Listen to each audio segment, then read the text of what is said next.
Ah, maupay na magandang hapon sa inyo. Nandito yung ano, kilos na yung mga lahat ng mga tao. Hi, Seth. Mukhang foreigner na. Ito yung mga tao ni Boss, yung lahat ng mga tao. Kaya maraming salamat sa inyo sa lahat ng suporta ng vlog. San?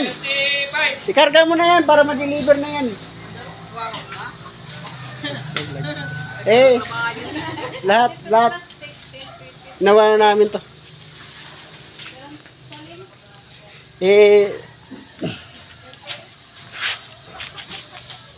Ginawa namin lahat dito para ako talaga nagbablog ako pero wala akong sinisira na tao.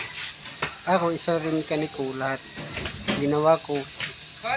Ang importante naman sa atin yung mapaandar natin yung truck para kung anong klaseng van o pauto.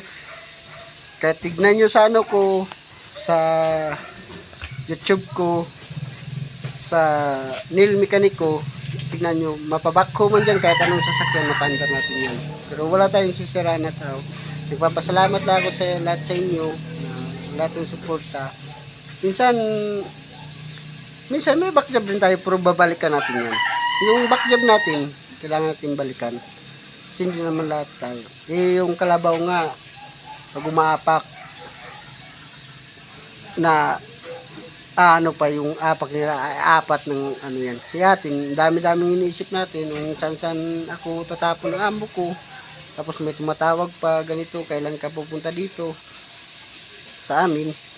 Kaya ako na minsan may backjob din ako pero hindi ko pinapakita na iniiwanan ko yung backjob ko. Binabalikan ko. Ngayon nga kakatawag lang ng amo ko. Saan ka? Puntahan mo kami dito ngayon kasi may trouble yung forklift namin. Ayaw na umangat yung boom. So sabi ko bukas ng umaga pupunta ako dyan bukas ng umaga. Promise. Ito promise na. Pupunta kasi hindi ko talaga maanong schedule ko kung anong araw. Nung araw kasi alam naman natin na yung pag once na sasakyan, lalo na pag malalaki, hindi natin alam kung kailan natin matatapos, kung kailan natin mapatakbo. Kaya dito ngayon ako sa pinakauna-una kong amo dito bago ako dumating dito. Apat pa naman yung truck na hindi umandar, van. Pero yung tatlo na patakbo na. Yung isa ngayon na trouble na naman yung Canter na 4033. Yan na lang yung tatrabawin ko, tinacharge lang yung baterya. Kaya sana maintindihan nyo na nag-vlog ako ngayon kasi maraming lumalabas kasi na vlog na parang pinapakita na lahat puro magkaaway. Sana sa akin dumating man yung ng time na yun, sana yung please buzzer, magtanong muna kayo sa akin kung may buzzer man ako. Ngayon pa wala pa akong natatanggap na buzzer. Kasi bago lang ako nag-vlog. Kasi kung tutuusin, kung magba-vlog ako, siguro naging mekaniko ako nasa 15 years na.